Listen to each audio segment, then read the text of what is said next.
Welcome to the Horror Mike Friday Night Spectacular. Now, what you've just witnessed, of course, is the trailer to the classic film Death Spa. And before that, my film, First Man on Mars. And before that, a very rare 1960s film called Night of the Big Heat, a science fiction thriller, believe it or not, starring Christopher Lee, and we're going to get into that a bit later. It's something that I don't know. It's currently on Tubi. We will check it out, take a closer look on Tubi, but it's one that I think you're going to want to check out. So, in any case, welcome to the show. And first off, what I want to do is go to the chat because I can see that we've got a few people in the chat. Good Lord.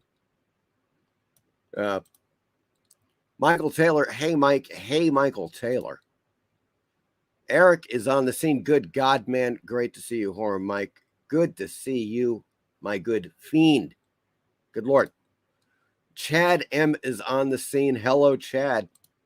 Carrie is here. Hello, Carrie. How you doing? Eric, yes, you did. But there's a good reason for it, my man. I will get to that very soon. Let me get through the messages here. Hey, Eric. Apex is on the scene. Hello, Apex Comics. How you doing? Werewolf by Lunchtime is here on the scene. Hello. Good God. Easy Comic Reader is also with us tonight. Very good, sir. Good God. Oh, yeah, by the way, hey, Werewolf by Lunchtime, how's it going in Australia? Are there any future events that we need to be aware of now, in the past, here in the States, or in Europe, if that is the case with some of our guests? Let us know in the chat, please. That's always good. Am I missing anybody here? Let's see.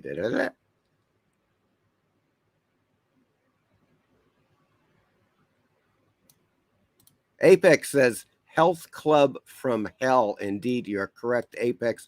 And Werewolf comes in with, doesn't look very healthy to me. Indeed. Eric says, chat's a jumping Horror Mike. Indeed, it is. It's a jumping. It's a jumping and a pumping. Good Lord. Meyer is on the scene. Hello, creeps. Hello, Meyer Greenblatt. How are you doing? Good Lord.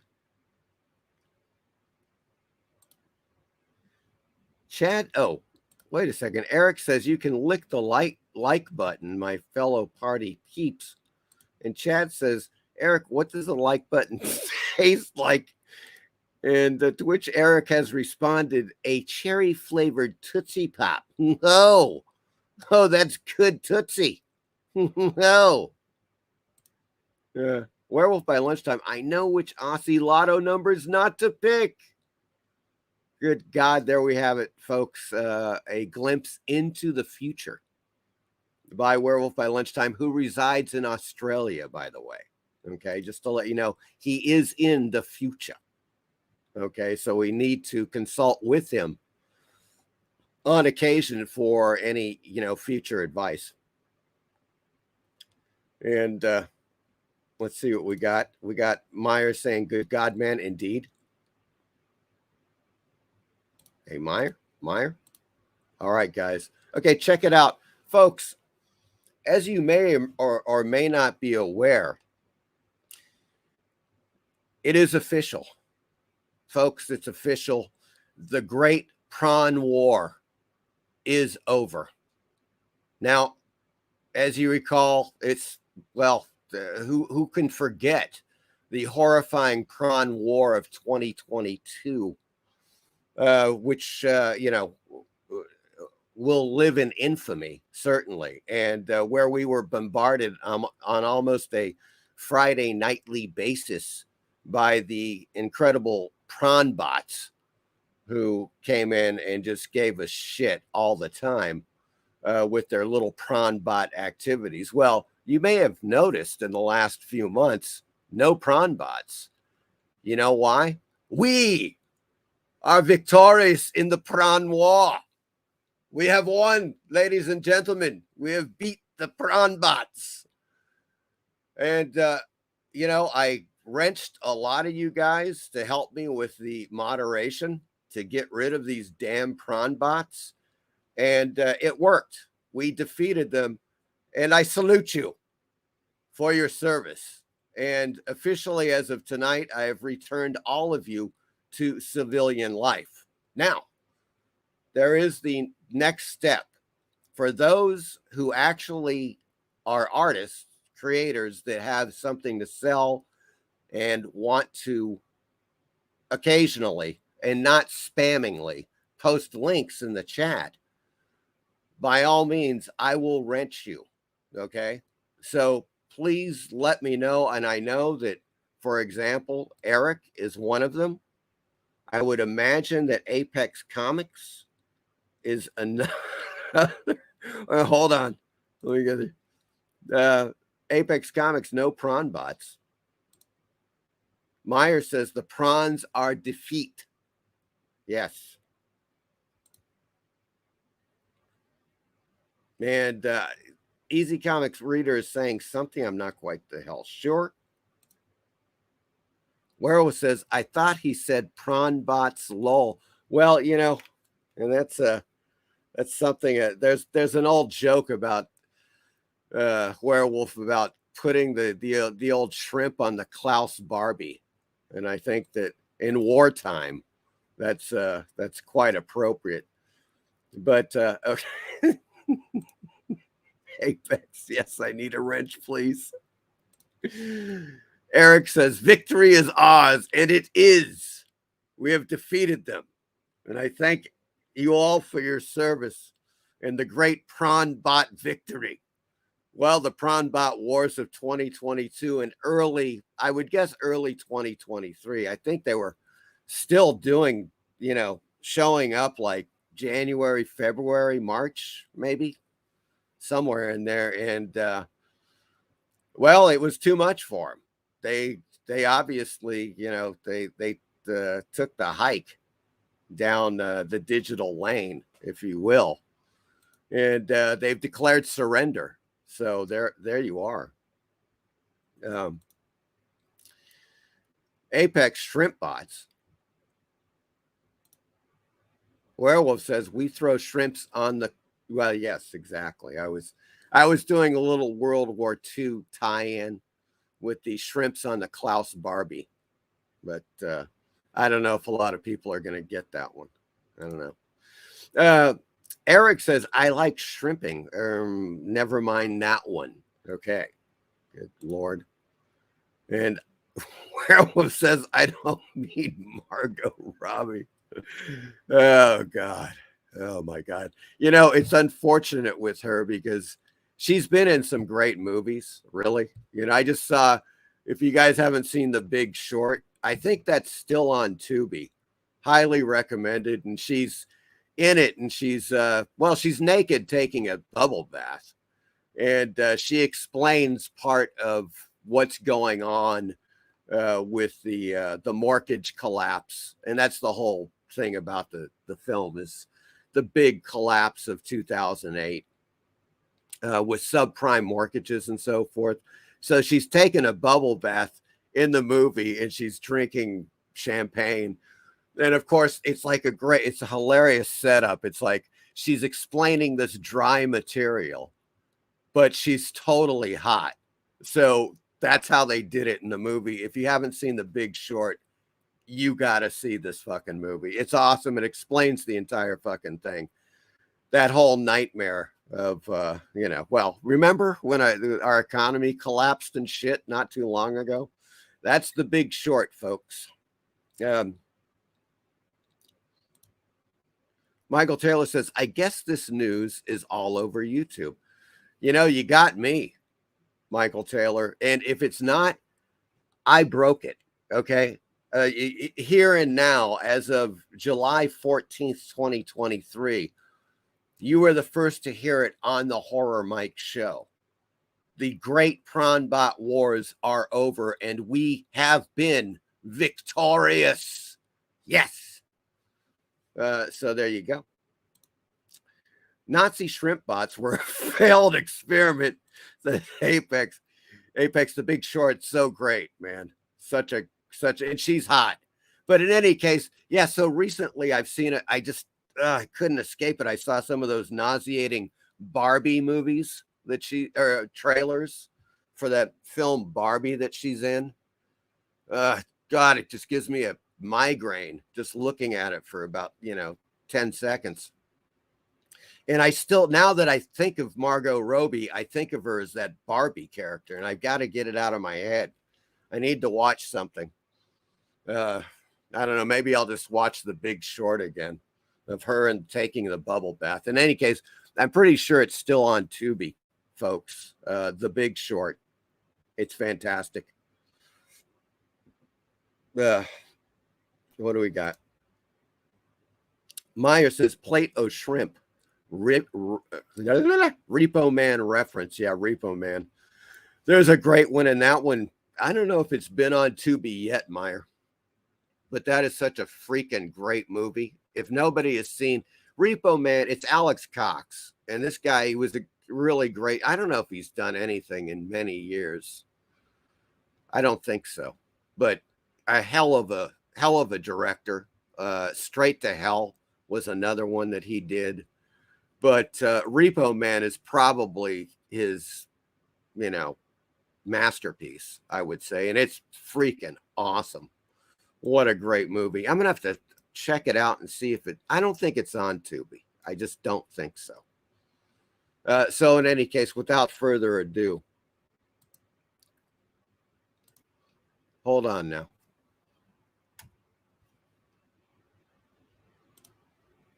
Let me square this away.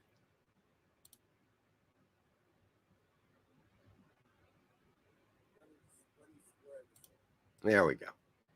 All right, so Apex.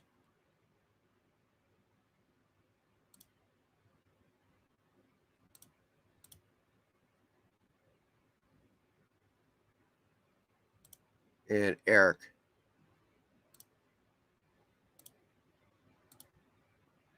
There. All right.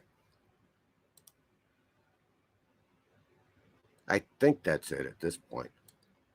Now I can see your freakish little icons.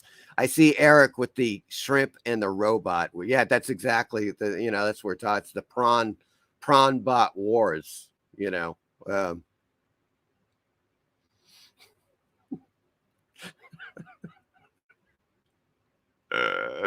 okay. Oh boy, that is so. It's weird when you're watching on YouTube because it's all time. It's like there's a delay, so it's just all screwed up. What do we got? Werewolf by Lunchtime says, "I bet it was aboard Putin. Was the prawn? Sorry." Okay. Hey, PBR Street Gang. Hello, howdy, sir. How are you? Good to see you in the chat. Welcome to the show. Okay, so I bet it was aboard Putin. Was the prawn? Okay. Eric says, I watched that Barbie trailer and kept asking, how is this for kids? Yeah, it's not. No way. Really awful. Yeah, it was nauseating. And look, some of the actors in there, I just don't get it. Like, was it just like, is it designed to make people ill? I'm not quite sure. Apex says, wouldn't it be great if you directed Margot Robbie in one of your films? Yeah, it would be called The Werewolf versus the Nudist Colony. And she would be the top nudist. That's basically what would happen there, Apex.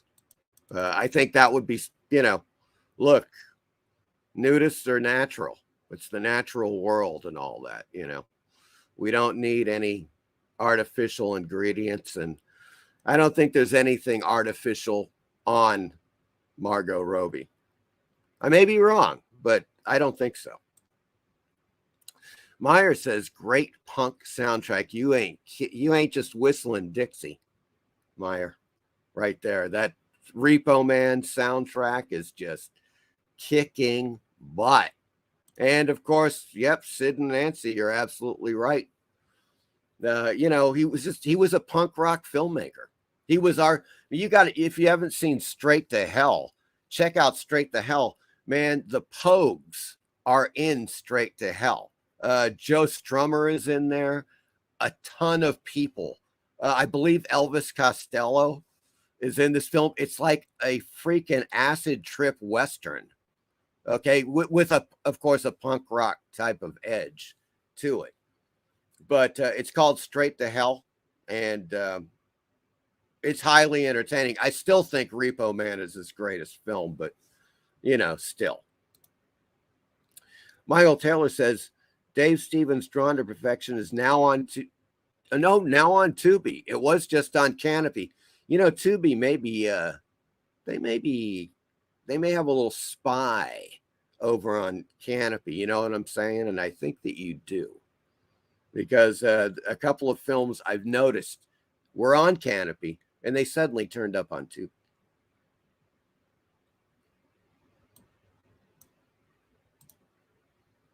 Thank you, sir. You are welcome, Eric.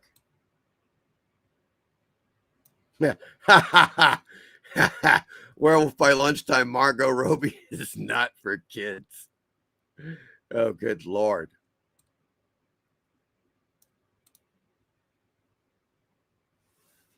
Meyer says, Ari, the Barbie movie, these people are evil communists and will destroy all that is evil, even Barbie. Even Klaus Barbie. They could have called, instead of Ken, he should have been Klaus. And then you could have had Klaus Barbie on there. That would have been rather hilarious, I think.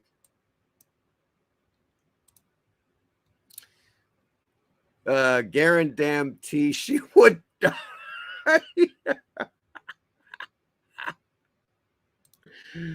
Apex says Tubi is great. Yes, it is. Shit. I mean, you can't. There's really nothing to complain about Tubi. If you're going into Tubi and you understand that it's ad driven, it's a free platform. Watch anything you want, no membership required.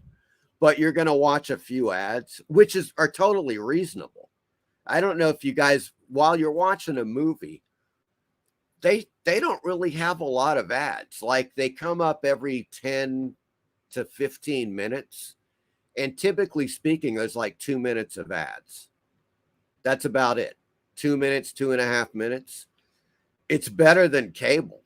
There's no doubt about it, man. It definitely is better than cable. Eric says, agreed, Meyer. Margot Robbie may be attractive, but I know she's a leftist. She and the Suicide Squad cast went on Conan years ago, and she led them in a chant against President Trump. Are you freaking kidding me? I never heard about that, Eric.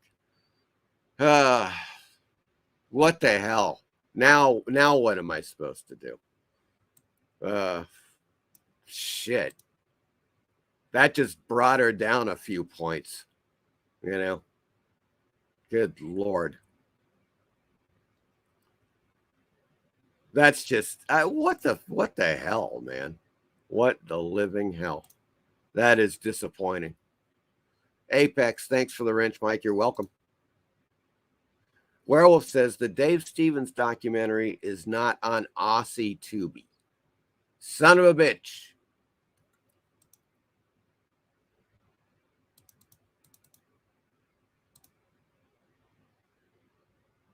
Easy Comic Reader says wouldn't what?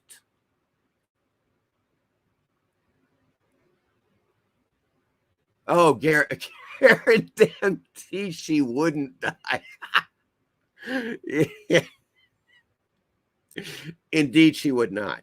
Okay. And she'd be on screen about 80% of the time in the nudist colony.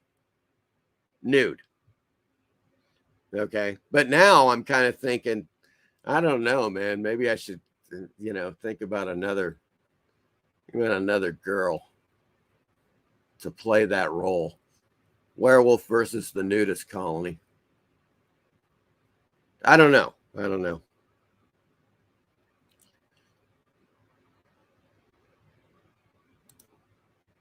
Werewolf says, I also have a wrench. Mike just doesn't know it yet. Bloody wrench. Oh, okay. Easy comic reader. Okay, now it's okay if she does. Indeed. Maybe that would be the climax, if you will.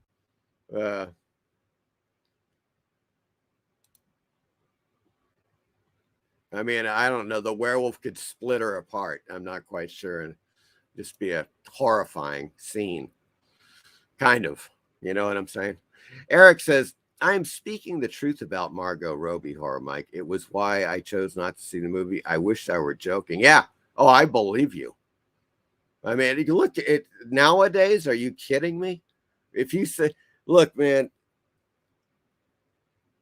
ever since I saw that stupid ass thing, like when Trump first was elected and Snoop Dogg did his little stupid video shooting him in the head, I was like, anything goes. These people are, capable of any stupid ass incitement to violence, which is what that was. And somehow, just like Madonna, their fit or AKA Fish Face, as I like to call her, who was like, talking about blowing up the White House. Never got, they Secret Service called, apparently. Nothing ever happened, of course. Werewolf says, I will play the werewolf. Oh, man. Oh, boy. Myers says, Tubi is outstanding. The content number of movies is interesting. It's better than any other streaming app. It is. It really is. And, that's the whole thing. People would say, like, okay, look, man, there's Amazon Prime and there's Netflix and stuff. And I'm like, yeah, that is true. It is also true that, A, you need to pay for those. Granted, there are few, or depending on what, I guess there are tiers now, aren't there? Like where with Netflix, you can, I don't know how that works. I thought there was still like a cheaper tier that you would watch commercials, and then upper tier where there was commercial free, but they still don't have the amount of movies that Tubi does. There's no doubt about that. Tubi destroys them. Not only that, but Tubi manages, typically speaking, to get content that those dudes don't have. Man, I've checked like some of the strange like 60s and 70s exploitation flicks. I just don't see anywhere else. And look, granted, with Amazon and Netflix, they have their own shows, but most of those shows suck anyways. So I'm not, personally, I'm like, yeah, I'm not really missing that shit. Apex says, oh, Apex is still advertising. Good.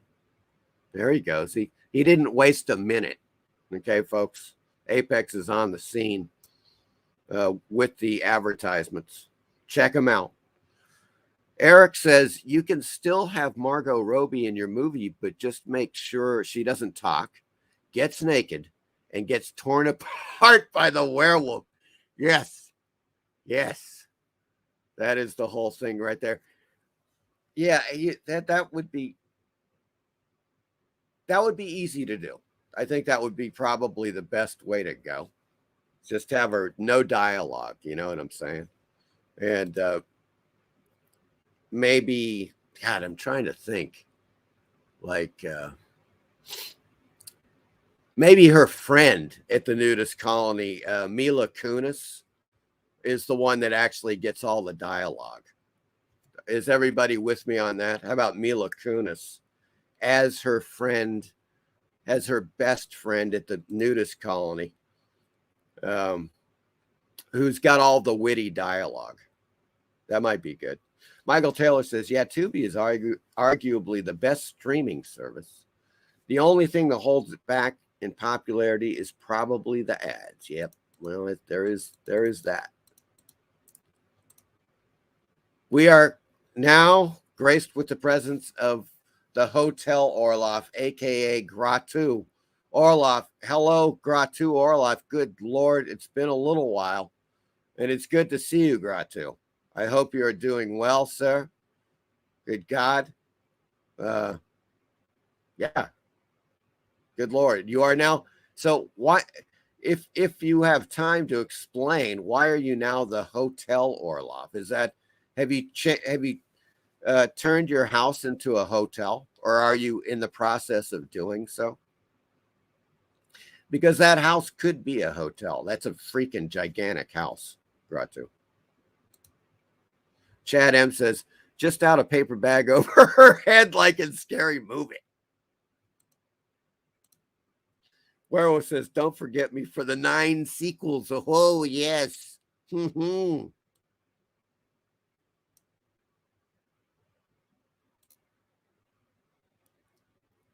Apex says, I love that we're spreading rumors about Margot Robbie being in a horror Mike werewolf movie. Let's make it true. Well, God, if she actually watched this show, Apex, she'd probably, I don't know, she'd probably put a hit out on all of us, because we're just basically now having a lot of fun with her. Good Lord. Okay, look. Eric is saying, I hope everyone's having a great Friday and pending weekend. Oh, yes. The pending weekend. Easy Comic Reader says, I dumped the pay streaming services since my eyes were opened by Horror Mike. Folks, another satisfied viewer here. Easy Comic Reader. And I am glad that, Tubi is the way. Okay, that's all there is to it. In terms of streaming, I mean, it's like, what the hell, man? Canopy I like, and they have gotten some good flicks on there. If you have a library card and and your library is connected to Canopy, highly recommended, folks.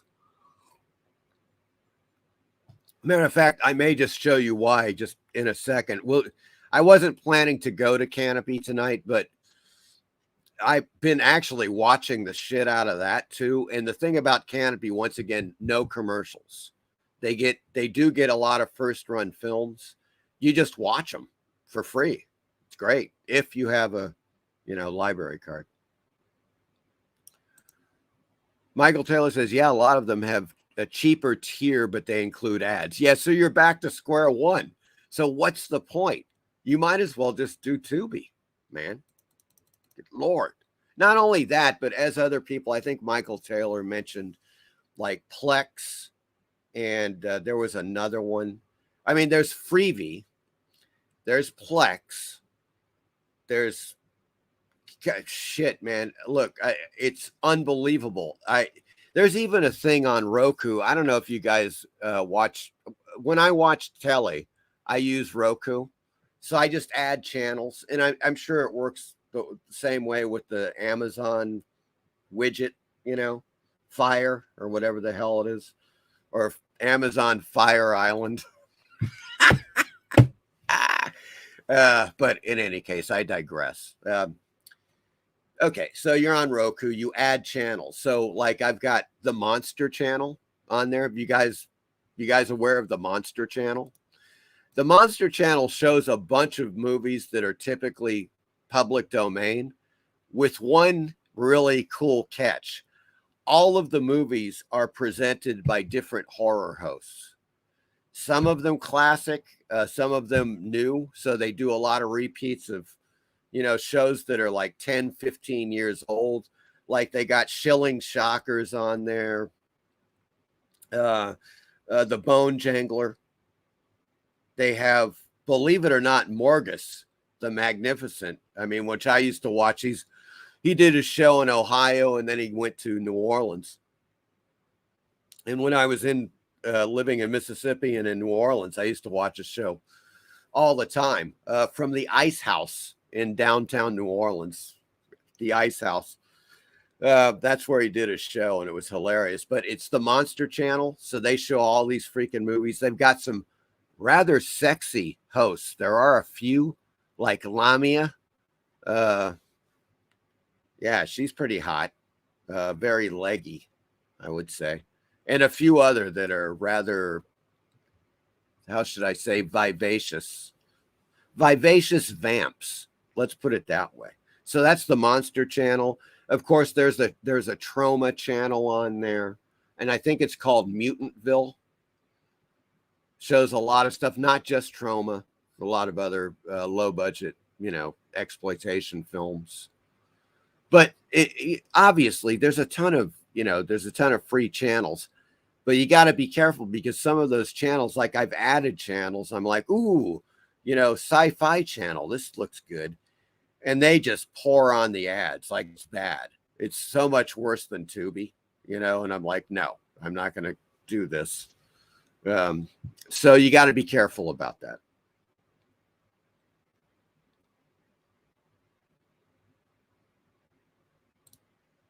that. Eric says, to paraphrase Captain Picard, make it so. Yes. And also to paraphrase Captain Picard, Captain's log. Big stiffy. That was one thing. Eric says, why not Mila Kunis? Do it. Yes, yes. I mean, you could now imagine Margot Robbie and Mila Kunis playing volleyball at a nudist colony. Now, and then suddenly the werewolf shows up and they're unwittingly playing volleyball with the werewolf before he attacks them and chases them around for about 20 minutes over a lot of jumping obstacles and stuff. And I don't know, slipping slides and things like that. Maybe some, monkey bars. I could see that. And you could have a strong, I think, nail biting scene of at least 15 to 20 minutes with that, particular sequence with the werewolf chasing Margot Robbie and Mila Kunis through the nudist colony and the obstacle course. Yeah. So in any case, I just thought I'd throw that out there. Michael Taylor says, I know Hulu and HBO Max has a cheaper tier that includes ads. There you go.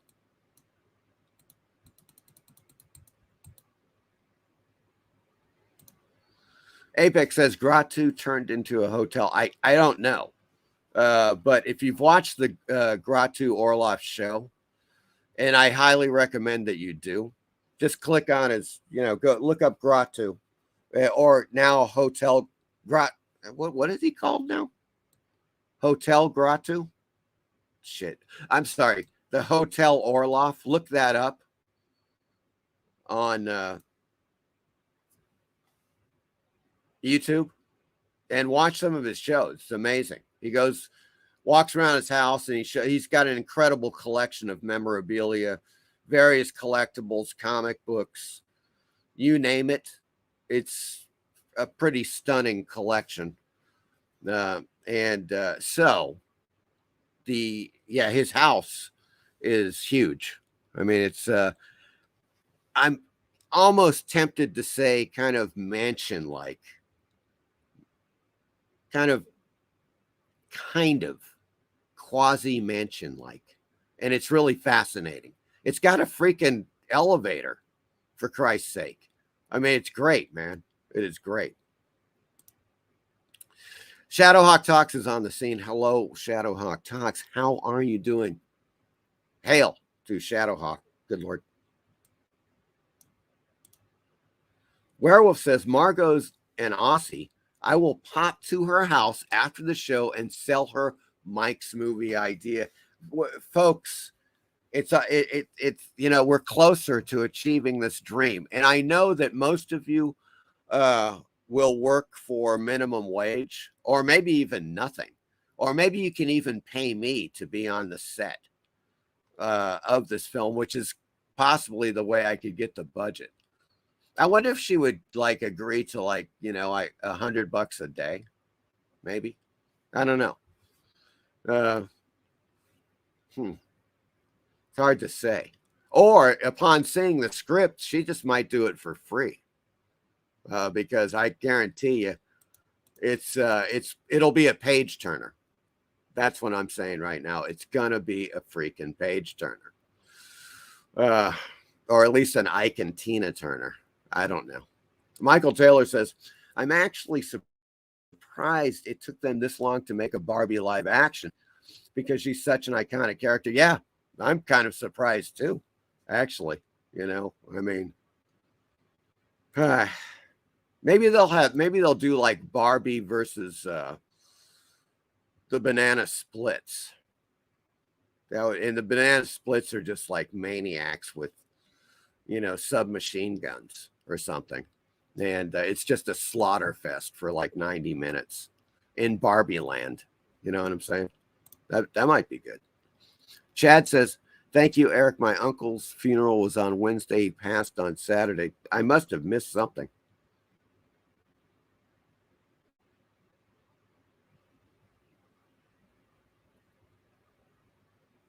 What? Okay, I missed something entirely. You mentioned the passing of your uncle.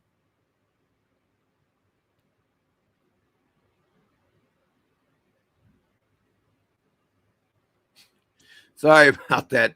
I am just completely lost now. But in any case, my condolences, Chad, on the loss of your uncle. I hope the funeral was a nice ceremony. Apex says nice at Werewolf.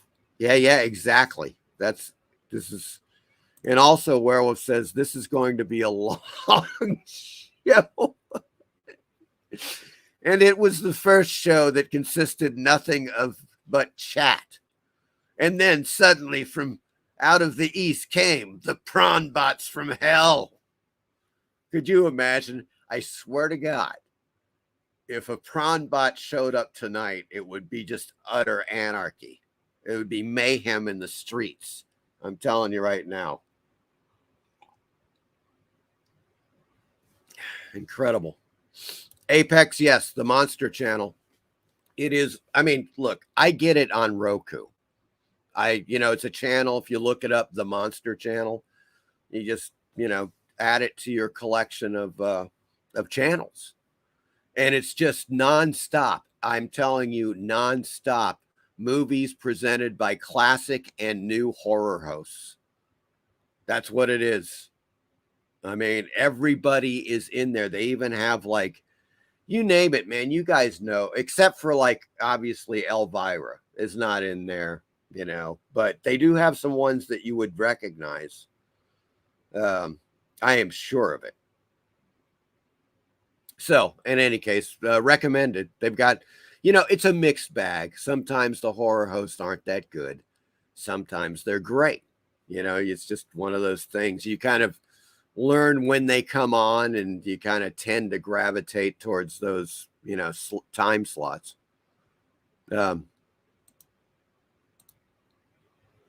Meyer says, "Do they have creepy Kofi movie?" I don't know.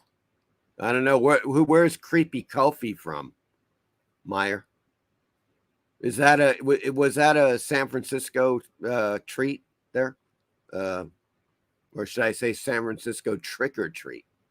Was he a West Coast host with the most? I don't know.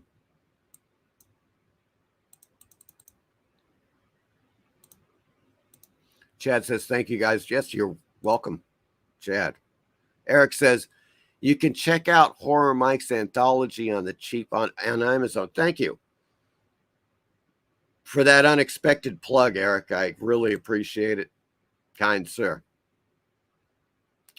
Apex says, "This nudist werewolf movie is getting very detailed and interesting." You could just see it now. I mean, I don't know what to say, guys, but you know, Mila Kunis has 2 kids now. Well, let's take a look. Let's settle that. Let's settle this. Mila Kunis, photo 2023. Let me just see let's see what we're talking about.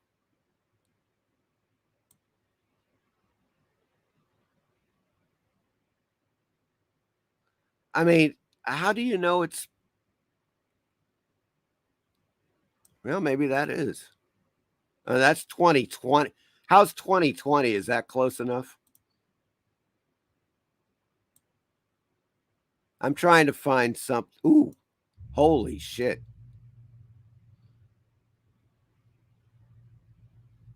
Oh, here we go. Well, they say 2023, folks.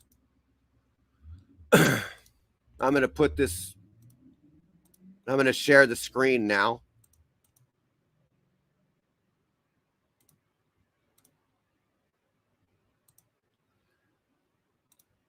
Okay, Eric, I'm going to say that ship hasn't sailed. As a matter of fact, that ship is sailing right into my freaking harbor. You know what I'm saying? And right into the Werewolf versus the Nudist Colony movie. If that's her in 2023, I'm going to say a big thumbs up, and even more than that, if you know what I mean. And I think that you do. But what do you guys think? I mean, or is there somebody else that would? I mean, I was just kind of thinking balance, the Barbie-ish Roby thing out with somebody who's a little more, I mean, who's totally hot, but also smarter,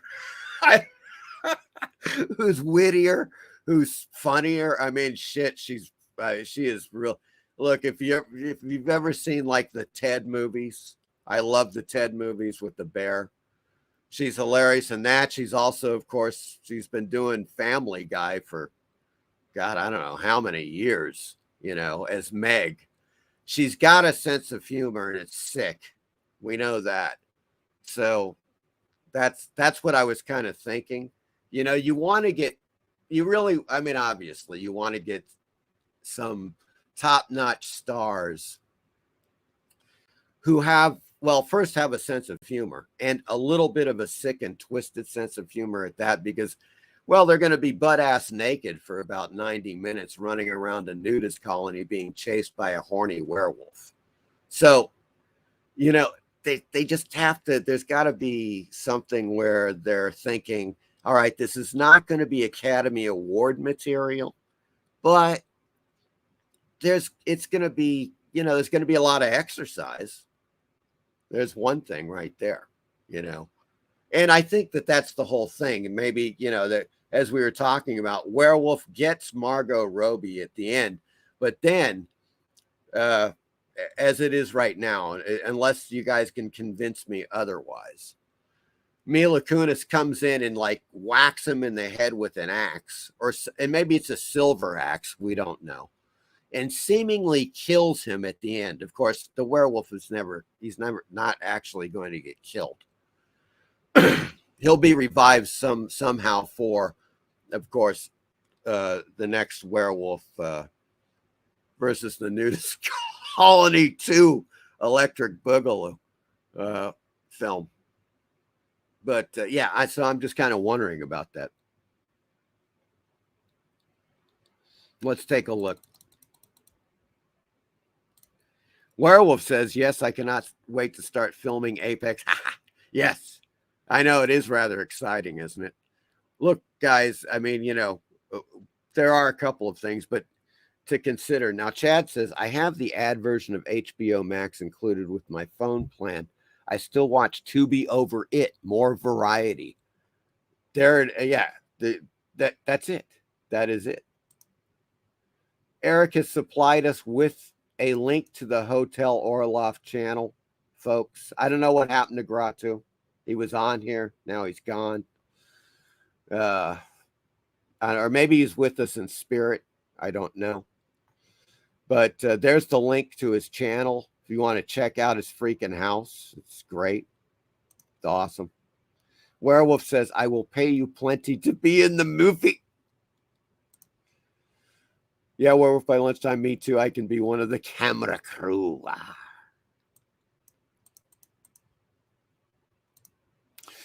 Michael Taylor says, Werewolf, ask her to come on Mike's show. Yeah, that might be a prerequisite. Or maybe that would just totally scare her off forever. Or she might just fall in love with me. And then that would complicate matters, because I don't know if I want to see a hairy werewolf chasing my naked girlfriend around the, nudist colony. But what am I talking about? Of course I do. I'd love to see it. Werewolf says, I will do my best, Michael. PBR Street Gang is digging the scene. He's digging it. Chad says, Mike, you're going to read the whole chat for the stream like Lorenzo Sleestak. That, yeah, look, man, that's, it's one of those things. It is an interesting chat. Sometimes obviously we get on and there's like 20 messages, and then we get into the whatever, the Tubi or Bud Plant or whatever. But when you start rolling around, and I don't know, who was it that mentioned Margot Robbie in the first place? Talking about, I think we were talking about Jesus. Barbie came up. Somehow Barbie came up. That was it. And then she was naked, and she is, folks. You don't see, she's in a bubble bath, so she's concealed, but she is in the bubble bath naked and talking about subprime mortgage loans and their effect on the collapse of the economy in 2008 in the film The Big Short, which is, I believe, still on Tubi. Somebody said that earlier. And you got to watch it. It's a freaking awesome movie. Hell of a film. Hell of a film. Eric says, we will take care of the Apex, and I are here to get rid of them bastardos.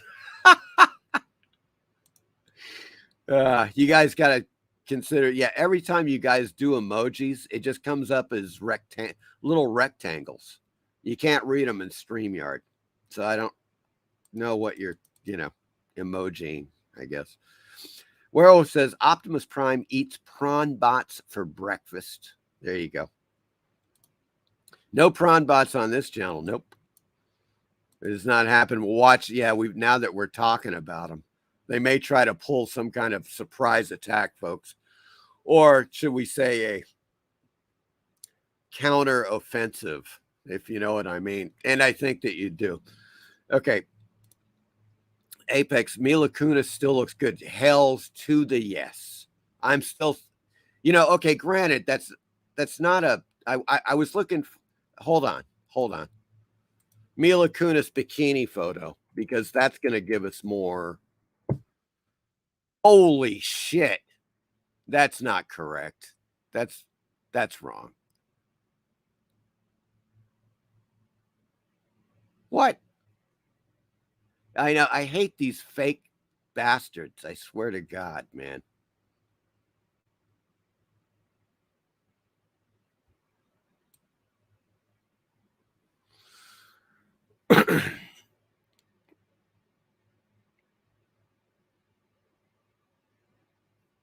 I'm just trying. Give me a second, folks. I'm trying to find a real one.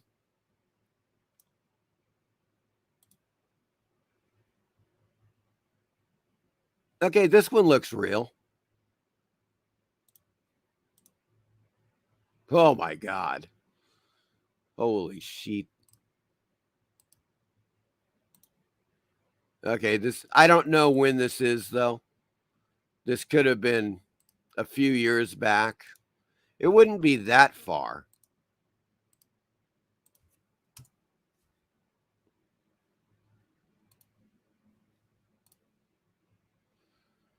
But there's you know what I'm saying? Oops.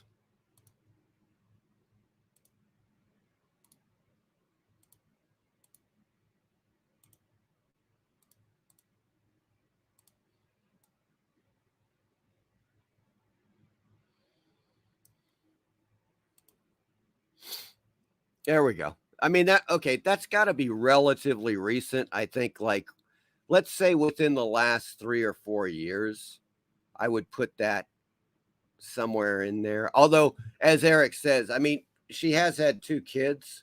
This could be pre kids. I don't know. It's hard to, I mean, I just trying to find an actual, you know, uh, 2023 bikini shot. That's going to be hard.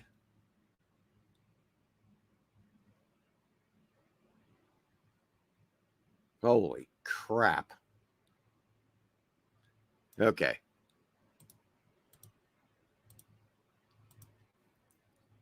But based upon this photo, I've got to say that yes. I mean, look, and also too, it would be a requirement that they both shape up and get in their top physical condition because of the rigors of the filming. I mean, look, as I was saying, there could be one 20-minute sequence where they're being chased by the werewolf throughout the nudist colony, and they're going to have to go through a variety of obstacle courses. And that would include giant slippy slides. Um, that would also include monkey bars, as I mentioned before. There might be a jello pit in there, that they accidentally fall into. And that would be kind of like a slow motion thing where the werewolf is coming at them, but it can only move, so much through the jello pit. It's kind of getting bogged down in the jello, and they have to help each other up out of the pit slowly, but they keep slipping on each other, and there's that kind of thing. So that in itself, the jello pit sequence could easily be 3 or 4 minutes, is what I'm saying. And that's a lot of screen time, folks. That is a lot of, so there's a lot of physical conditioning that needs to happen. And so they're going to have to be in damn tip-top shape. I'm talking 3 months rigorous training. And I think that you guys would agree with that. I believe.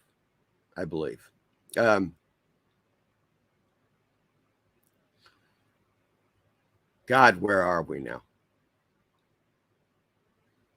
Holy shit. I've lost everything.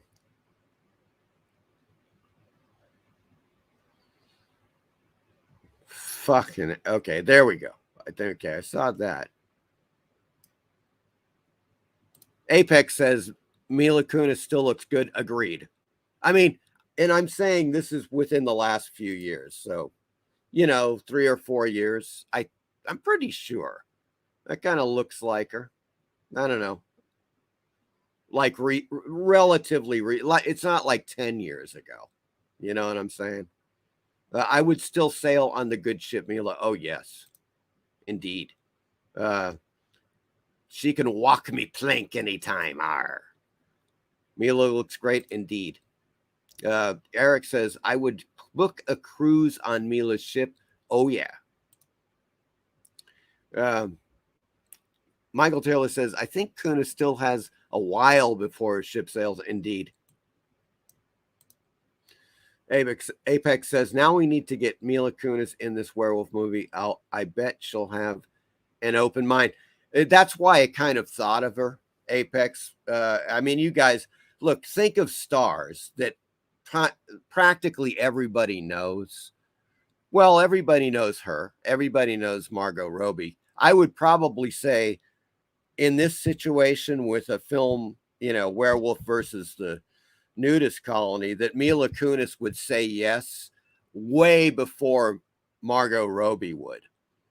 I think she's just that kind of girl. You know what I'm saying? Eric says, I have a distinct feeling her current worth of $125 million and her doofus husband would stop her from being in your werewolf movie, Horror Mike. Oh, well, I don't know. I don't know about that because you see, the whole thing, Eric, is what it boils down to is, I think, the strength of the pitch.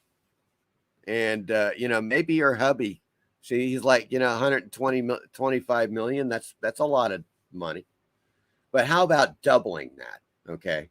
That would be the kind of the idea, because I swear to God, you guys correct me if I'm wrong. If you saw a poster and it said "The Werewolf versus the Nudist Colony" starring Margot Robbie and Mila Kunis, how many millions of dollars do you think that film would make in the box office in a week? 200 million? it would be it would be like, and the genius thing about it is it could be made for like 50 grand. You see what I'm saying? Hell, just rent out a nudist colony and even use some of the other nudists as backdrop nudists, of course. And perhaps some of the women, depending on, you know what I'm saying, if they can come up a little closer. In any case, and it's an all-female nudist colony, by the way. I don't know, I don't know. Maybe I didn't have to mention that, but it's one of those,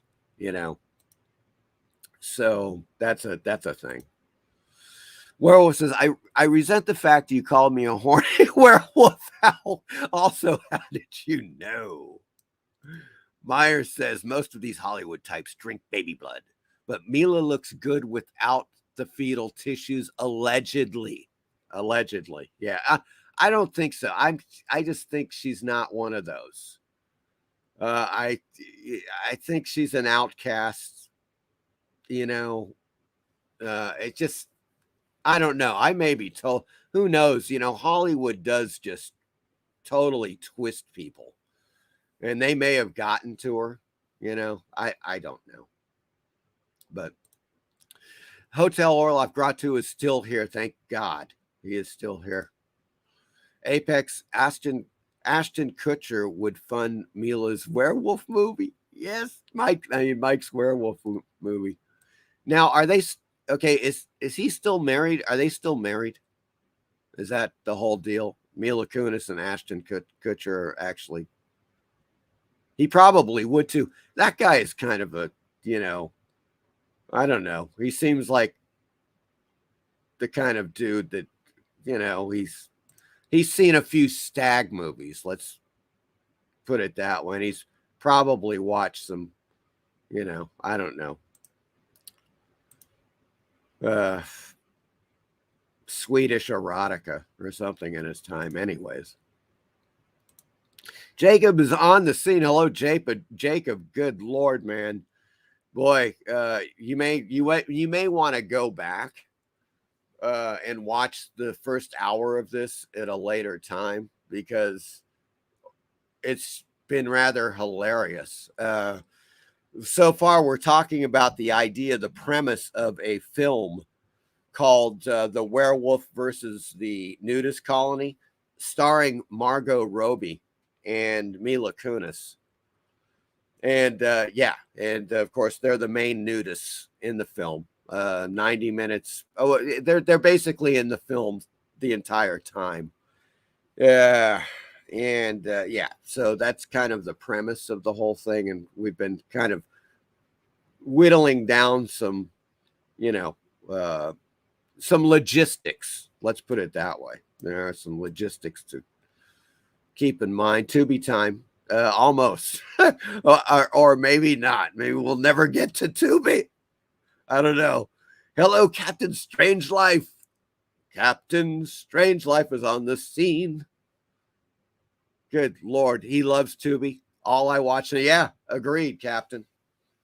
Tubi is my go-to, and for half the people in the chat here, it is their number one. It's absolutely their go-to source. I mean, it's just great, man. It is. It's been like, if you guys go back, I don't know how far the thing goes back with the live shows. I'm going to have to look at that. But from day one, and Tubi has changed, man. I mean, like in I don't know when I started doing this, 2020, maybe 2021, somewhere in there. Tubi was slightly different. It had already, it's gone through a lot of changes in the last couple of years. I thought it was going to take a shit when Fox 20th Century Fox or 21st Century Fox, whatever the hell it is, bought it. You see, Tubi was not owned by Fox before. This is a recent thing. They bought it like, I don't know, less than 2 years ago. And the unfortunate thing is that stopped the idea of filmmakers directly being able to upload their movies to Tubi and make a deal with Tubi for, their movie. Like you say, like, yeah, okay, so I get, let's just say like 5 cents per commercial or something, whatever it is. And so you could do that without an aggregator. You could do it actually without a middleman. Now that's stopped. That's gone. When that was happening and Tubi was just jamming as they are now, Tubi was something else. It was like, yes, they had all the movies you wanted to watch, but they also, for filmmakers, it was just fantastic. I mean, could you imagine? It's like, hey, I got a movie, I'll upload it to Tubi. And of course, they have to accept it. Once they accept it, you make the deal and you get paid. That's how it worked. But then when Fox bought it, that went away, sadly. Eric says, check out First Man on Mars Blu-ray. Thank you, Eric. I really appreciate the plug. You guys will not regret it. As a matter of fact, check out this trailer. The countdown to terror has begun. The signal's getting stronger now. It won't be long. Come quick! The monster done ate my pappy! Do you really think this was a bear duck? Highly unlikely.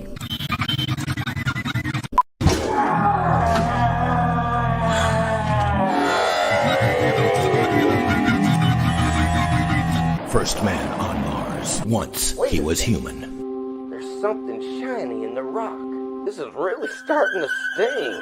Now a bloodthirsty monster, killing and devouring the young. And not so innocent. Let's take a look at this, huh? I'm gonna blast the thing back to hell. Oh, shit. First man on Mars.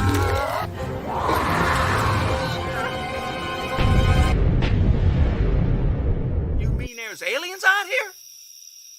Shit, I don't want to get ducted in anal. This film is not rated. There we go. There you go, folks. My film, First Man on Mars. Once again, thanks to Eric for the plug in the chat. I appreciate it.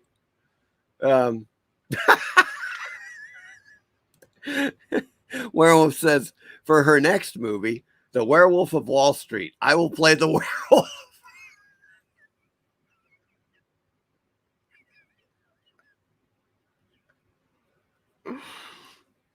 Yeah, I know, Werewolf, you're from England originally, but could you do an Aussie accent as the werewolf?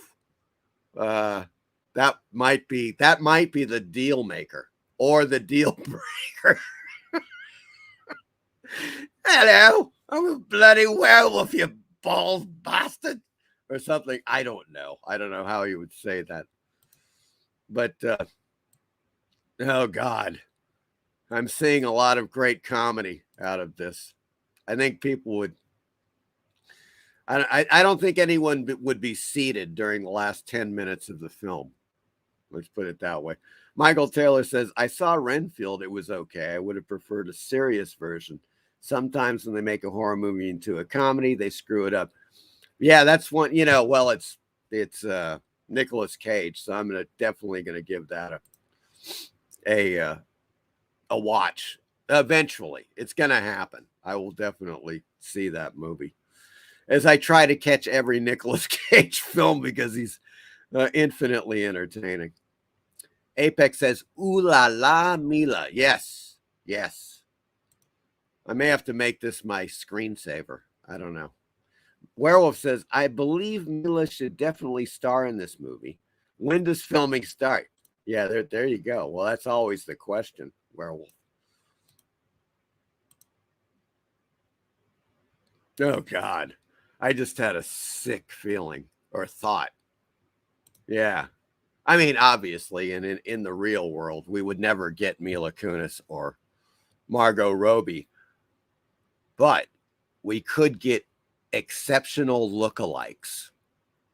They're all over the place, folks. As a matter of fact, when I was just looking at, as a matter of fact, I can show you. Hold on. Oh, crap.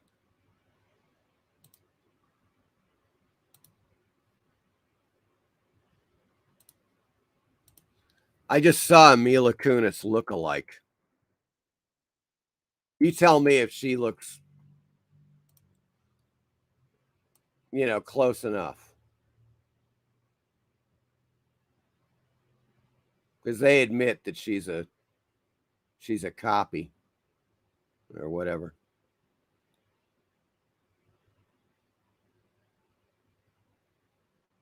Oh, God. They are. Oh, nope, that's not it. Almost.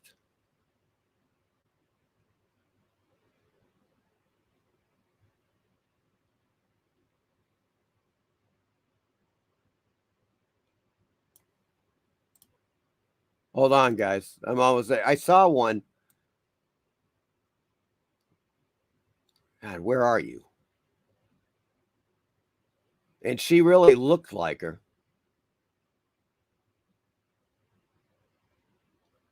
Crap. I'll put Mila Kunis lookalike.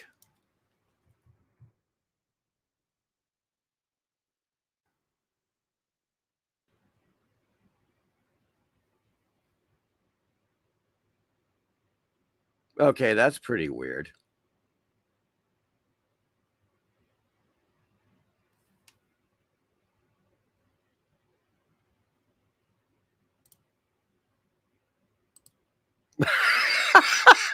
God, what territory are we getting into here?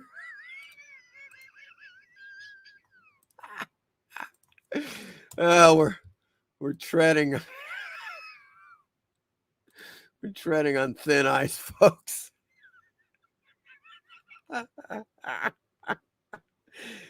Oh my God. Okay, look. Obviously, it's Mila Kunis on the right and her lookalike on the left, and that's pretty reasonable. And it's also fairly reasonable to assume that the woman on the left would probably, wouldn't cost an arm and a leg. But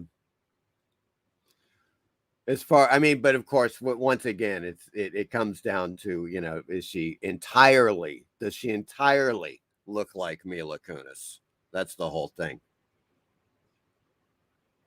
I don't know.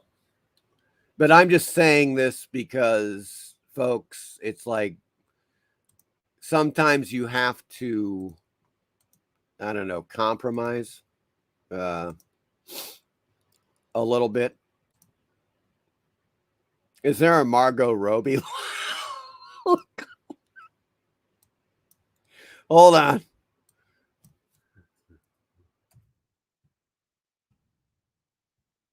Oh, this is going to be great. Holy Jesus. Oh, that's weird. God, yeah. God, that is fucking weird. Samara Weaving, right? God. Check this out.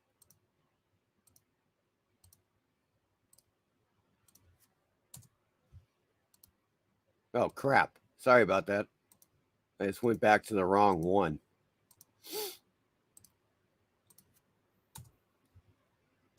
There we go. Check that out. That's much more convincing, in my opinion. I don't know who this person is, so I don't know. It says Samara Weaving is the lookalike. That's pretty spot on. That is uncanny. It's uncanny. Let me get I know you guys are just all over this. I'm going nuts here. The riggers. Yes, Meyer. Captain says The Last Man on Earth, great movie on Tubi. Yes, that is absolutely fantastic. They got a whole list of classics on Tubi, as I'm sure you have seen, Captain. Just, I mean, really amazing stuff. A ton of Roger Corman films. Of course, I was just a few weeks ago.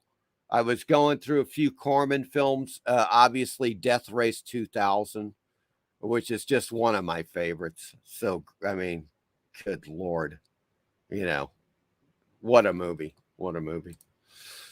Eric says Horror Mike has been thinking pretty hard, quote unquote, about casting and the plot scenarios for Werewolf versus the Nudist Calling. Well, that's how it goes. It's it's the filmmaker's mind, Eric, or the deviant's mind, one of the two, or both. Michael Taylor says, I think they were going for a Bella Dracula because Cage actually looked a little like Bella. Yeah, that's the idea I got from it. PBR Street Gang, that film would make all the dollars. It would make. And the funniest thing, I mean, okay, you know how it's going right now, folks. You know how it's going. I think you would agree with this supercomputer technology, as they call it, AI. It's artificial intelligence, but it's kind of bullshit, really. But it's still super, things are getting really advanced. So they're making these images that look in motion, that look like actors speaking and doing stuff. And soon there's just going to be movies of these people that you're like, oh shit, that's Margot Robbie, or whatever actor. And that's going to happen. That is going to happen within the next 5 years.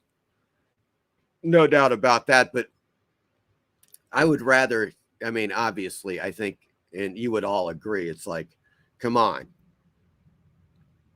Practical effects, or get the hell out, is what I'm saying right now. It's got to be a hands-on kind of experience, if you know what I mean. And I think that you do with that. Apex says 300 million profit for where it would blow away it would make the combined profits of all the Marvel Universe films pale in comparison. Good Lord. Werewolf says, I posted this comment. Actually, I think you posted that comment like 13 hours ago, or 13 hours in the future, Werewolf. He's in the future. He's in Australia, folks. Apex, this werewolf movie will say, oh, hell. No. It's got to be strictly indie. We could just trick all of the Hollywood people to give us the money. That's the thing.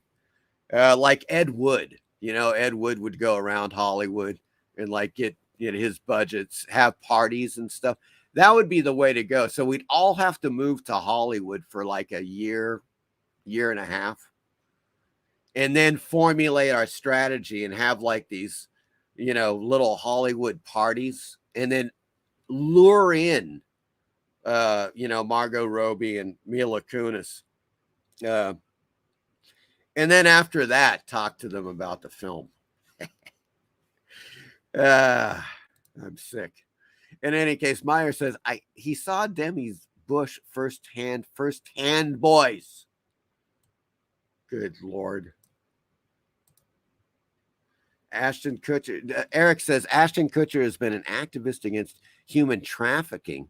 So I would venture Mila is not one of the Hollywood. Yeah, I don't think so. I don't think she is. I think she has probably a good sixth sense of humor.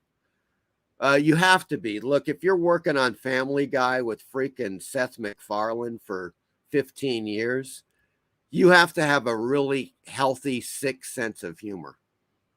And that's good. That's a good thing. That is a good thing. So that's why kind of like she came to mind, because most of these people, you can tell they just don't.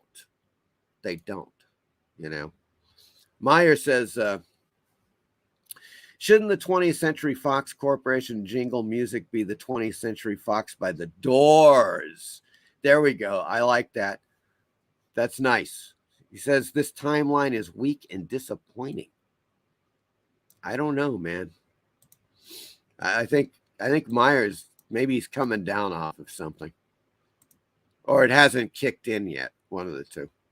PBR Street Gang says the monster done eat my pappy. Yes. Apex says, yes, Werewolf Fight by lunchtime will be Horror Mike's breakout star. Let's hope so, Apex. Michael Taylor says, Mike, too bad you couldn't get Mila Kunis to take her bikini bottom off in first Man on Mars. Yeah. Okay, yeah, that was a $12,000 film there, Michael Taylor. Let's kind of bring it down to earth now and take a few breaths, a few heavy breaths, if you will. Werewolf says, yes, exceptional lookalikes. I'm not fussy. Okay, there we go. So we have our first answer. That's the question that I posed. Would lookalikes in this scenario work if they, by all features, if they looked like the Margot Robbie and Mila Kunis? And so we've got a plus. I would agree with that. So we've got 2 on the yes side. Meyer says exceptional lookalikes and exceptional merkins. Okay, well I'm going to take that as a 3, Meyer. Okay, in your weird way of saying things. Jacob says dollar store Mila Kunis, and there you go, Jacob. You couldn't have said it any better, and that's why. Okay, that's the realistic thing there. Although I'm just putting that out there as a possible, as plan B. Let's talk about the lookalikes as plan B in case plan A fails. Let's just say that. Chad says, just use the Disney CGI to replace the lookalike face. I know they're going to be doing it. And it's, as I say, within the next 5 years, you're going to watch movies and be like, holy crap. They're going to do it. They're going to do it. Apex says very dang close. I think so. I think it's close enough for government work. Now, Werewolf says, I wouldn't mind growling at her naked body. Jacob says, that's pretty damn close. Yeah. Seriously, man. Eric, cast the one on the left and call her. Okay, you guys are still on Mila Kunis. Holy crap. Sorry about this. We're way the hell on. Somebody's on. You're on fire, stupid auto. Hell. Apex says Margot's head is larger. It is. It's a little larger, yeah. Now we could shoot some Botox in the other chick's forehead. That might do it. Werewolf says Margot's replacement can be Margot all the way. An actress I just made up in my head. That's nice. Although we have to, I think we're going to have to go with Margaret. You see, we got to get rid of the. How about Margaret disrobing? Can I get a, how's that, guys? Margaret disrobing. I don't know. Maybe. PBR Street Gang says Last Man on Earth with Vincent Price. Great movie and very close to the book. I Am Legend. Yeah, that was the closest, PBR Street Gang. In my opinion, Last Man on Earth, absolutely closer than that freaking Will Smith thing, Abomination. And of course, closer than I Am the Omega Man. Although the Omega Man had certain aspects which were close to the novel, it just, I don't know. You know what I'm saying? The all-in-one was, for the budget, it was so low budget. that Last Man on Earth, but I think it was so well done. So, I mean, Vincent Price, hard to really beat Vincent Price. Even if you're Charlton Heston, I think a lot of people might agree with that. Apex says, definitely an indie movie with huge success. Absolutely. Good Lord. Werewolf says, I was going to eat breakfast after the show. Guess I will go straight to lunch. No. Margot robbing Peen. One yes. Okay, guys. Enough of this levity. Okay. God, what the hell just happened? I don't know, but it happened. All right, guys. Whew. All right. We are going to we're going to Tubi. That's what's happening right now. And here we are on the screen. And they've added a few. Now, a couple of these they've had, but I had to put them up here because I don't think I've shown them to you before. I don't think so. I do not believe so. Okay, there we go. All right, good. So in any case, they just added Frank Zappa, 1969 to 1973. This is a 2.5-hour documentary called Freak Jazz, Movie Madness, and Another Mothers. I have not seen it. I definitely plan on watching it.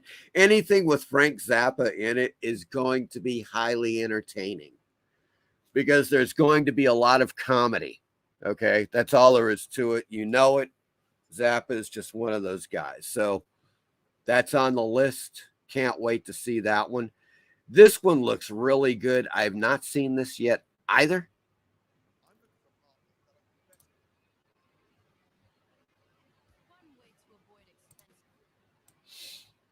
The Command, 2018. This one seems freaking awesome. The true story of how sailors fought to survive after their Russian submarine sank to the bottom of the Barents Sea and the government's reaction. This was the Kursk. Remember that? When the Kursk, that Russian sub, sank? This one looks really good. They have the trailer. You can watch the trailer on Tubi. But if you like, I mean, this is kind of, obviously, it's not in war, during war, but it is along the war subgenre, definitely.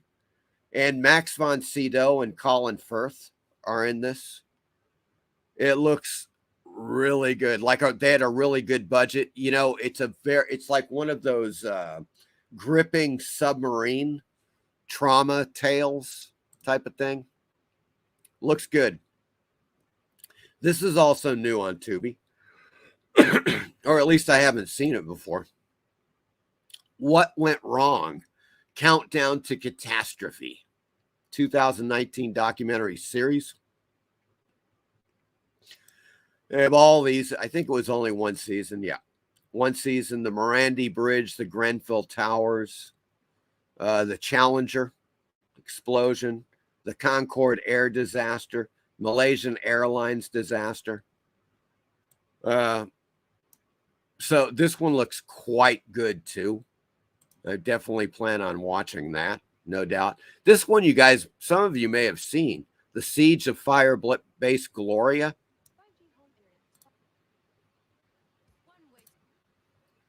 (1989) war action.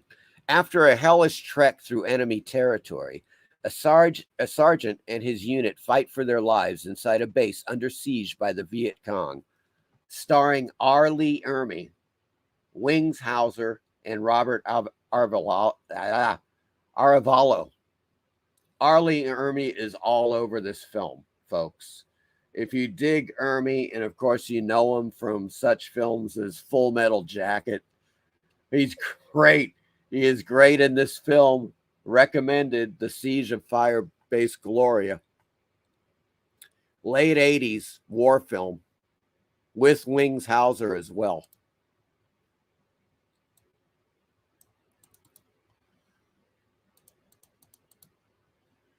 Yeah, now this one I have not seen yet, but it seems really interesting. 2016, Neither Heaven Nor Earth.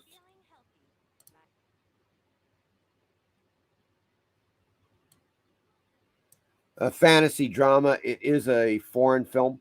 A French captain is faced with the incomprehensible when, during a mission in Afghanistan, his troops start to disappear one by one. For me, that's like it's automatically, I'm like, yes, yes, that is a freaking uh, interesting hook and premise, which could go quickly south. You never know with those. I just watched this the other night for the third time. Street Kings, 2008.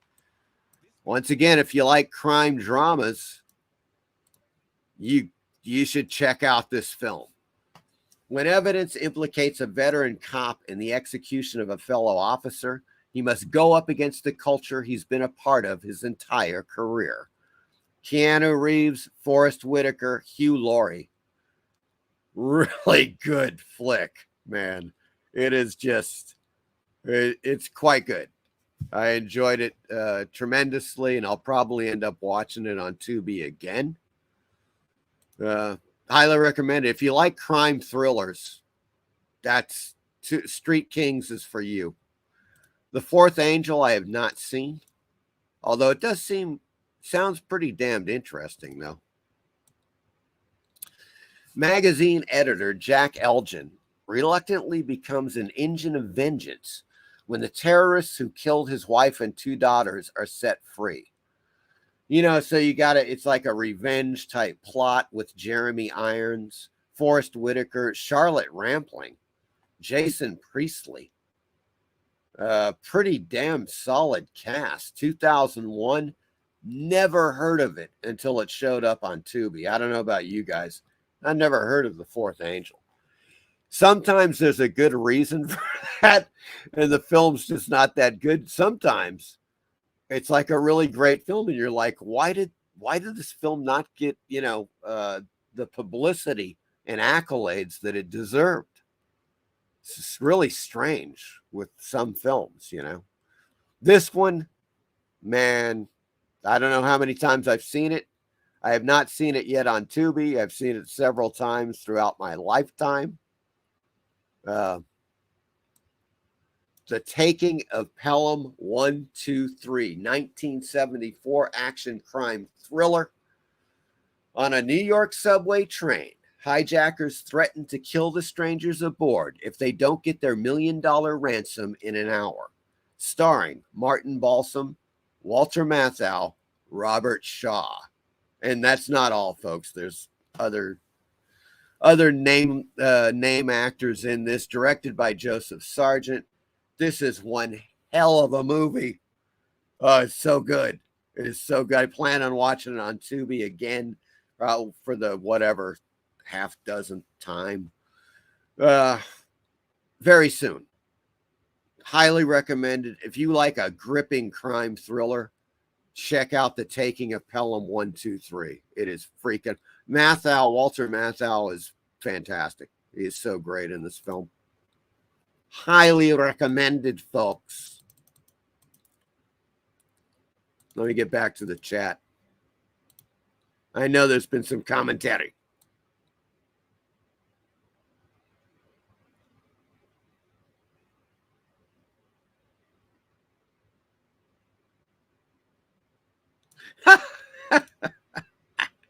Chad says, congratulations on reading the whole chat. Yeah, God, it was like a freaking novella.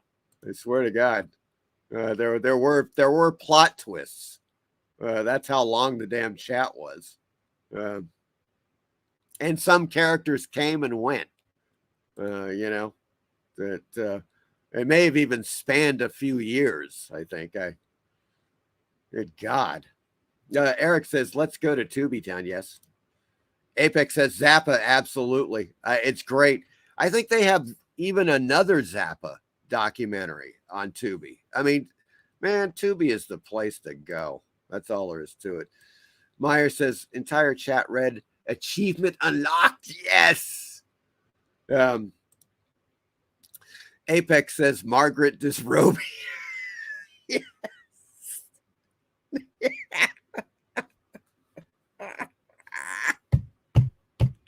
That's it.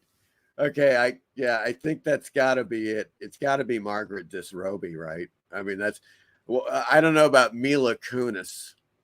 Boy, that's getting it. And it's got to be basically kind of, PG rated.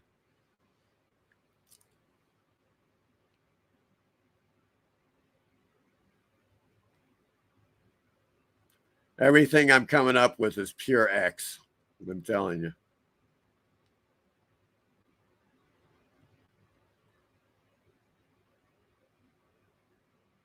God. Okay. Meyer says, I love me a good disaster or catastrophe. Yes. I need a $5 cigarette. Michael Taylor says, taking a Pelham 123 was good. Yeah, it's a good flick, man. Ain't no doubt about that. Eric says, I like Jeremy Irons. I wonder if The Fourth Angel didn't get much notice due to the year it was released, 2001. That could be, Eric. You may have just hit it right on the head. I know there were other films that totally got buried because of September 11th. Michael Taylor says it really captures the NYC subway system. I know because I live in it. Yeah, man. And I've been in the New York City subways. Well, I wouldn't say many a time, several times at least. And it's, and not even that long ago, within the last 10 years. Was the last Jesus Christ, 23, the last 6 years. Jesus, time has been flying. In any case, I think it's just one of those great films. If anybody is not, if you look, the one thing is you got to kind of like crime thrillers. Because that's what it is. And a lot of these tonight are crime thrillers that we're taking a look at a few of them coming up. Greenblatt, I'm looking forward to Pelham 123. Yeah, it's freaking awesome. Michael Taylor says, yes, excellent cast. Yeah, absolutely. Michael Taylor makes a good one. All right. Okay, wait. I came up with Margaret disrobing. Now, hold on there, Michael Taylor. Let's go back to let's do a rewind. Apex was simply agreeing with me. Good Lord. But what about Mila Kunis? That's my question. Werewolf by Lunchtime says the Dirty Dozen sounds like me with those 11 nudists. No, man. Okay. All right, guys. Check it out. If you have not, first off, of course, probably everybody's seen Dirty Harry. Needless to say, they have all 3 of the Dirty Harry films on Tubi. So that is quite awesome. They have been on for a little while, so it's not exactly new. But if you were unaware that they had the 3 Dirty Harry films on, you got to check them out. Assault on Precinct 13, 1976. Anybody want to guess the director? Real quick. Who directed 1976 Assault on Precinct 13? Anybody? John Carpenter. Yes, John freaking Halloween Carpenter. Another one, highly recommended crime thriller. It's just great. They actually did a remake of this film. I forget the guy. I don't know. It's good. The remake of Assault on Precinct 13 is also good. So, it's a win-win.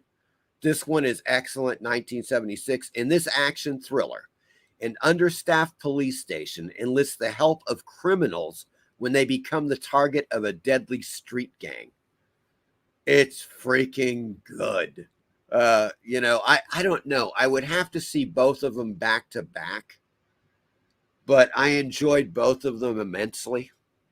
And you got to check it out. Highly recommended. Assault on Precinct 13, one of John Carpenter's few non quote unquote genre films, as he, of course, was, primarily horror, science fiction, sci-fi horror. The Dirty Dozen, folks, 1967. If you have not seen this war film, you missed out. But there's now a chance because it's on Tubi. Man, this is so awesome. The Dirty Dozen, 1967. During World War II, 12 American military prisoners are offered parole if they complete a daring mission behind enemy lines just before D-Day. Check out this cast. Lee Marvin, Ernest Borgnine, Charles Bronson, Jim Brown. Yes, football great legend Jim Brown, who's great in the film, by the way. John Cassavetes, Trini Lopez, Donald Sutherland. Holy crap. And it's a great film. And I believe Telly Savalas is in this film. As a matter of fact, I'm sure of it. Unless I'm losing my mind. Telly Savalas is also in this film. The Dirty Dozen, 1967. Put it on your Tubi list. If you get in the mood for a great war film, you got to check this out. It's unusual. It's kind of unique. Rolling Thunder is the same way. Boy, Rolling Thunder, man. It's I don't know if I have to put it. It's a hard R, folks. It's graphic and violent. Rolling Thunder, 1977, action drama thriller. After Major Charles Rain returns home from a POW camp, his wife and son are murdered. Rain teams up with his war buddy Johnny to get revenge. So it is a revenge film with these war guys going after these killers. Woo! William Devane, Tommy Lee Jones, okay, Dabney Coleman, believe it or not, in this, James Best, Linda Haynes. Good film. It's on Tubi. Recommended. If you like a good vengeance, revenge film, Rolling Thunder, man.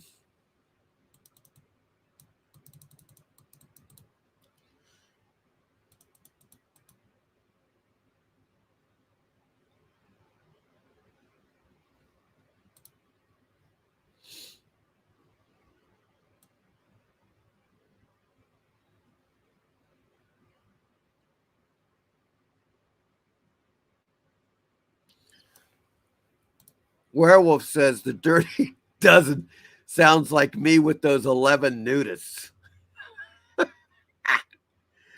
Oh my God. Chad says, I think I saw the remake years ago with John Travolta. Yeah, that was Taking of Pelham 123, right? Chad says, highly recommended Assault on Precinct 13. Yeah, either film, the remake or the original. John Carp. Okay, so people are aware. Good to see you guys. Yeah, that because it's early John Carpenter. Obviously, it's 1976.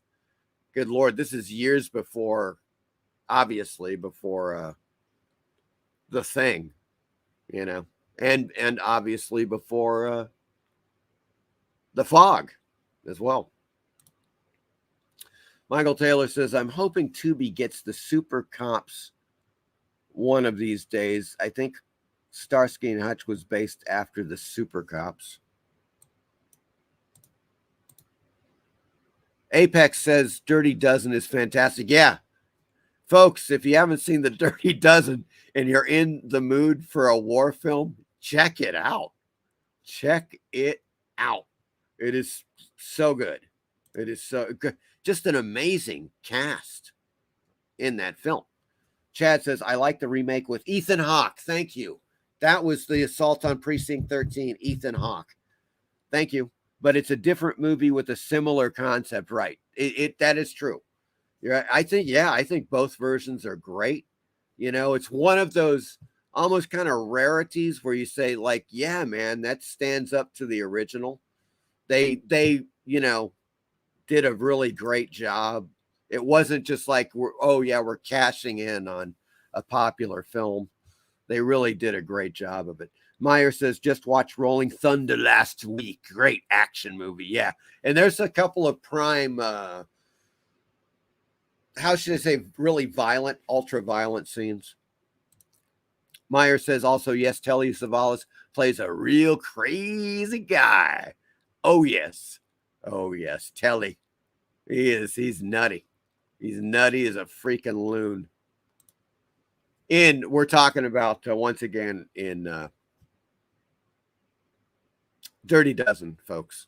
Now, look, this one was quite good. Blackbeard, 2006. Once again, I mean, I don't know how many times this has been made into a film. You know, the story of Blackbeard.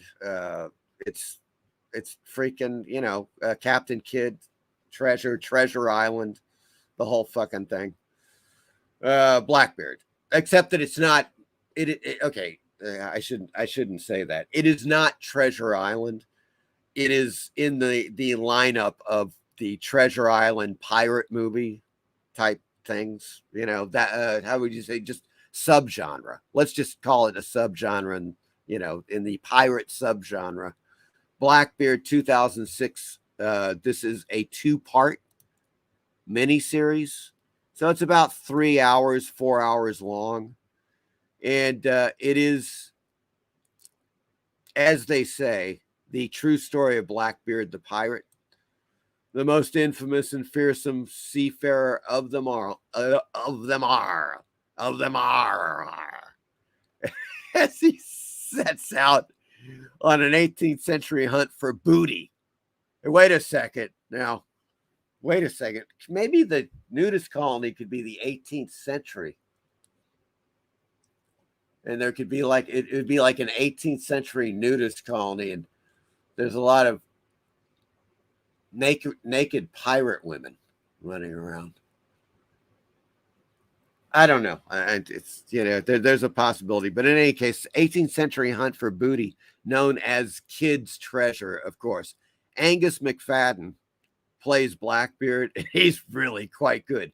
Richard Chamberlain is in this. And Jessica Chastain, who is smoking hot in this film. That's all I'm saying. Right there. She is just really, she's naturally stunning. She's just one of those little or no makeup. Doesn't matter. She's just really, woo, as I like to say. Stacy Keach is also in this film, folks. Recommended. If you want to see a film about the story of Blackbeard, it is just really quite entertaining. I found it definitely worth watching, no doubt. All right, folks. I don't know what's going on here. Okay.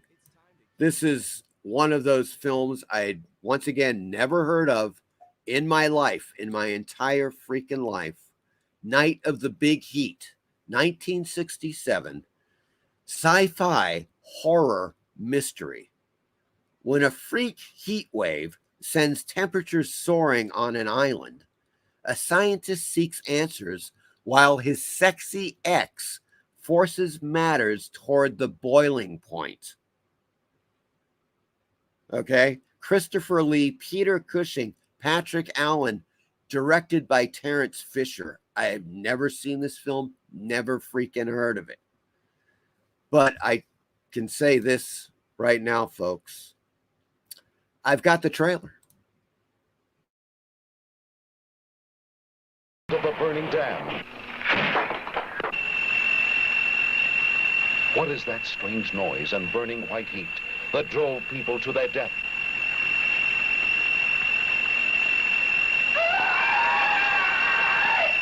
I have been convinced that this island has become the center of an invasion. The central landing point for beings from another planet.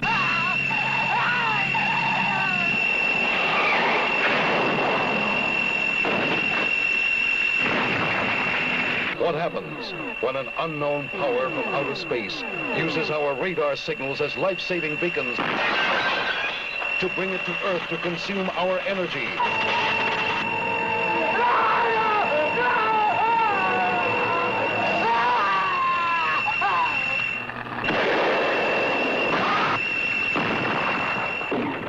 island of the burning damned, an island desperate for help.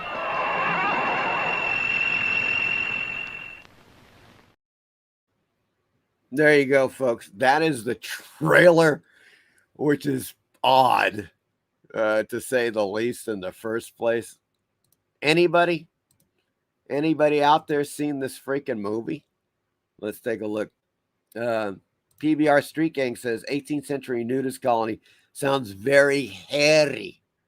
Oh, good Lord. Yeah, you're right. That could be a consideration. Michael Taylor says, I saw this movie called The Outback recently. Thought it was good. Okay. Easy Comic Reader says, I'm sold on the big heat. Yeah. Odd. This is, and he follows it up with Odd, and Odd is totally thumbs up. I plan on watching this week, maybe this weekend. As a matter of fact, it's just so bizarre. Not only that, but it's one of those genre films, horror sci-fi, with Peter Cushing and Christopher Lee, I've never seen. And it's a Terrence Fisher film. Folks, look up Terrence Fisher. The dude did, I don't know how many freaking movies for Hammer and for a few other studios, British studios back in the day. But a hell of a director. But when you watch the trailer, you're just like, what the freaking hell is Night of the Big Heat? So in any case, it's looking good. It is looking good. Now, folks, here we go. Yeah. It's Death Spa, 1988. It is on Tubi now. And you're going to want to see it, I think. Okay. I'm sorry. 1988, Death Spa. One by one, the beautiful members of her husband's health club become victims possessed by the spirit of a scorned and insanely jealous demon. I love the key art here. The post. That was the trailer to Death Spa. And if you have not seen Death Spa, I would say absolutely go ahead and put it on your list, because you have to see this film to believe it. That's all there is to it. It is truly over the top. They just went ape shit over this film. I mean, it's really quite great. You may have also mentioned, you may have also recognized there was one character who's like, he's one of the trainers, personal trainers in the gym, the tall black guy. That's Ken Foree, of course, who was also one of the stars of George Romero's Dawn of the Dead, 1979. So this is several years after Dawn of the Dead. And by that time, Ken Foree was also in The Beyond, the Stuart Gordon remake adaptation of the H.P. Lovecraft story. So he was getting around, and of course here he shows up in Death Spa. And if you just like an over the top, 1980s horror quasi comedy, there are some funny things in it, no doubt about that. But over the top horror film from the 1980s with everything you'd ever want in a horror film from the 1980s. It's Death Spa, man. Good Lord. Absolutely fantastic. I mean, okay, look, it's absolutely fantastic for that type of film. I should rephrase that. It's good. You'll enjoy it. No doubt about it. And last but certainly not least, The Velvet Vampire from 1971. Oh, yes. Folks, Celeste Yarnell. That's all I got to say. I'm just saying it right now. Celeste Yarnell. That's really where it's at. Okay, folks. Matter of fact, I may have to. If you don't know who Celeste Yarnell is, I may just have to show you.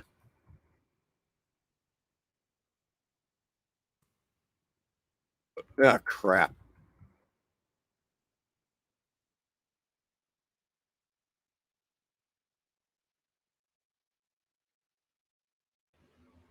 Hi. She was also on Star Trek, the original Star Trek show. Now I'll show you. I'll show you her on the original Star Trek. You'll recognize her, I think, right off the freaking bat.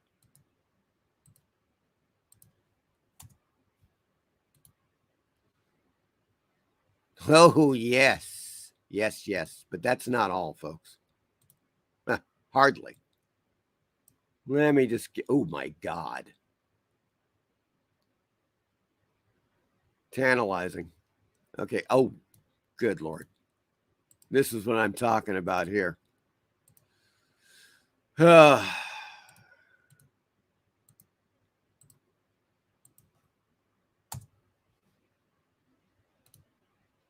we go. That is Celeste Yarnell in her prime. Just a stunning beauty. And she probably would have been in the Werewolf versus the Nudist Colony film. Maybe. I think she's actually more attractive than Margot Robbie in reality.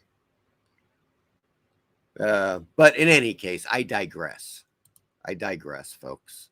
There she is in all of her stunning glory. I think you will agree. Oh, that's Celeste Yarnell. Oh, yes. All right, guys. Let's get back here. In any case, The Velvet Vampire, 1971. Newlyweds' excitement at being invited for some chill time at their sexy neighbor's posh home turns to horror when they find she's a thirsty vampire. Oh, yes, yes. That's what we're talking about. There's all kinds of hijinks that happen in this very, very R-rated film. So if you know what I mean, and I think that you do, and it's The Velvet Vampire, folks, 1971. I believe Sherry Miles is also hot.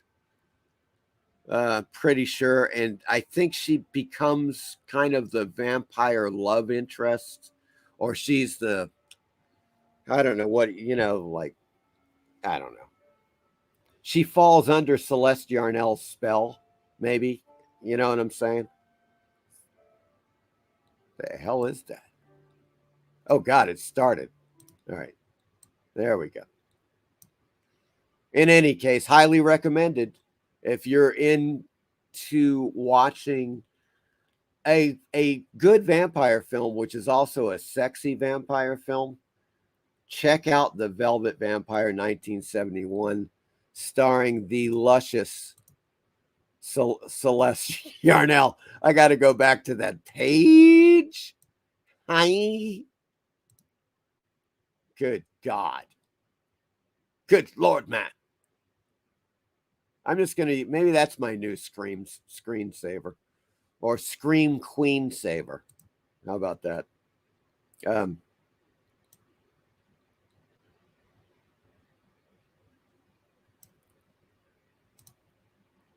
Michael Taylor, that demon is hot. She is. Oh, yes. Death Spa. Death Spa Demon. Another one, Death Spa, yeah. Oh, absolutely. Eric says, wholly aerobicized. Death Spa looks, I don't know what to say. Welcome to Death Spa and the tanning bed of horror. Yes, that's what I'm talking about right there. So, you know what's going on with that one. Michael Taylor says, I recognize her. I was going to say the one in the red Star Trek uniform. Yes. Yeah, and she's just told, Celeste Yarnell was, yikes. Yikes, I got to say. Just hot. Easy Comic Reader says, well, my weekend is set and my job here is done. Good Lord. And also Michael Taylor says, she's smoking hot in that bikini. God, yes. I mean, folks. Yeah, she gets it over Margot Robbie in my book.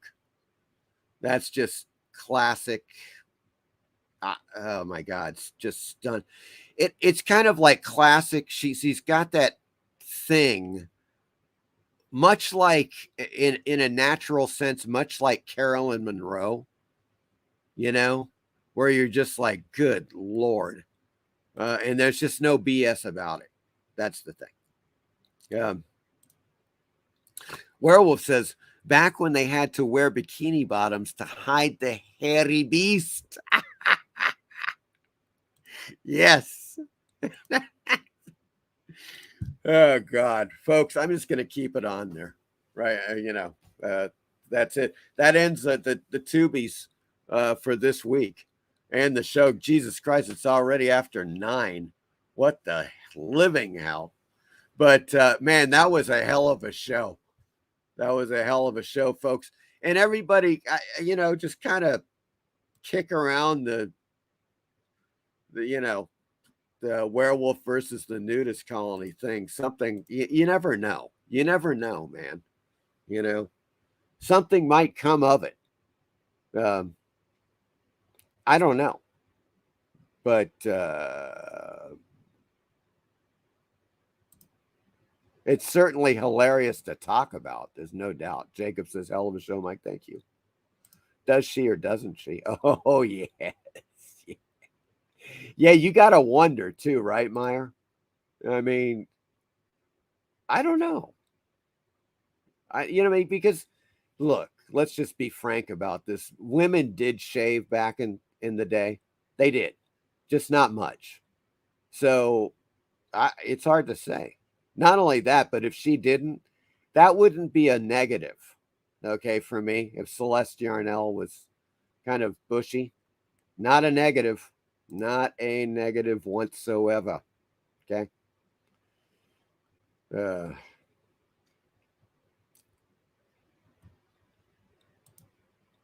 Eric says, see you, Horror Mike. Have a good weekend. Thanks, sir. Easy Comic Reader. Appreciate it, Mike. Have a good weekend. Werewolf says, great show. May even show the replay to Mrs. Werewolf. Oh, my God. That'd be great. That'd be great, man. And maybe she'll have some ideas, Werewolf, about our movie venture, like how we could approach it realistically. I mean, you're kind of penciled in right now as the werewolf. So there is that to consider, and you are chasing after Margaret Disrobi, and we still never figured out Mila Kunis, but she might have a little issue with that. I don't know. Michael Taylor says, great show, Mike. Had a blast as always. Thank you, Michael Taylor. Eric says, everyone have a great weekend. Eric says, oops, I repeated that. Well, it's worth repeating, Eric. Everyone have a great weekend. All right, you guys, take care. Have a great weekend. And I will see you guys next Friday. Take it easy.